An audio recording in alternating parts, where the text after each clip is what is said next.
पावटा साहिब की दून घाटी, जो कि सिरमौर जिले का सबसे उपजाऊ क्षेत्र माना जाता है, इस बार धान की फसल को लेकर संकट के दौर से गुजर रही है। यहाँ के दर्जनों गांव में धान की फसल में पीलापन आने की शिकायतें सामने आई हैं, जिससे किसानों की रातों की नींद उड़ चुकी है। किसानों का कहना है कि खेतों में जहां हरियाली होनी चाहिए थी, वहां पीलापन तेजी से फैल रहा है। इस परिवर्तन को देखकर किसानों को फसल में कीट संक्रमण का शक है। कई जगहों पर तो पौधों की जड़ें कमजोर होकर गिरने लगी हैं, जो कि नुकसान की शुरुआती चेतावनी है। बीते दिनों हुई हल्की बारिश में कुछ खेतों में हरियाली नजर आ रही है, लेकिन जैसे ही मौसम खुला, पीलापन और तेज हो गया। किसानों को डर है कि आने वाले दिनों में ये रोग पूरे खेत को चपेट में ले सकता है, जिससे लाखों की फसल बर्बाद हो सकती है। किसानों ने सवाल उठाया है कि इस बार बाजार से खरीदे गए बीजों में गुणवत्ता की कमी हो सकती है।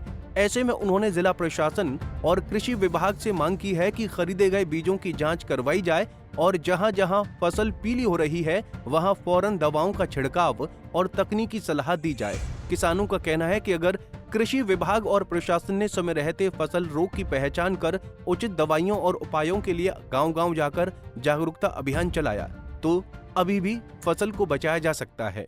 देखो, किसान बड़ी मेहनत से फसलें बोता है और धान में इस बार मुंडी, छोटे मुंडी रहने लग गई है और वहीं से धान सड़ने लग गया है, खराब होने लग गया है और कुछ बड़ा छोटा होने लग गया है। तो बीज में कमी भी है ये, और दूसरी तरफ मक्की में सुंडी लगी है। सुंडी भी इतनी लगी है कि किसानों को जो उसका उपचार करने भी बहुत महंगी दवाई पड़ रही है। सरकार से तो ये रिक्वेस्ट है कि हमें भी जो ऐसी दवाई है वो मुफ्त उपलब्ध कराई जाए और पटवारी से कह के पूरे इलाके में गिरदावरी कराई जाए। जिन लोगों का ज़्यादा नुकसान हुआ है, उनकी जो आर्थिक स्थिति डामाडोल होने जा रही है, तो उन लोगों को सरकार की तरफ से कोई फसल बीमा से संबंधित या कुछ और सरकार अपने बेस पे कुछ भी किसानों को लाभ पहुंचा सकती है, कुछ उनको राहत दे सकती है। अगर सरकार खर्चा थोड़ा वो दे दे उनको, तो उनका काम और अच्छा हो जाएगा, क्योंकि बरसात का समय है, किसानों के पास पैसा भी नहीं है और बहुत सारे किसानों की पेमेंट जो है बीज की, गेहूं के बीज की भी रुकी हुई है। पावटा साहब में जो धान की फसल लगी है, उसमें एक छोटे किस्म की बीमारी आई है, जिससे धान छोटा और बड़ा हो जाता है। ये मेरी सरकार से रिक्वेस्ट है कि ये जो बीज वाले हैं, या तो इनको सुधार दो कि बीज में गड़बड़ है, इस वजह से ये छोटे बड़े की आ रही है, क्योंकि पहले कभी नहीं आती थी। और मेरी दूसरी रिक्वेस्ट सरकार से है कि एक तो हमारे को गेहूं की अभी तक पेमेंट नहीं हुई।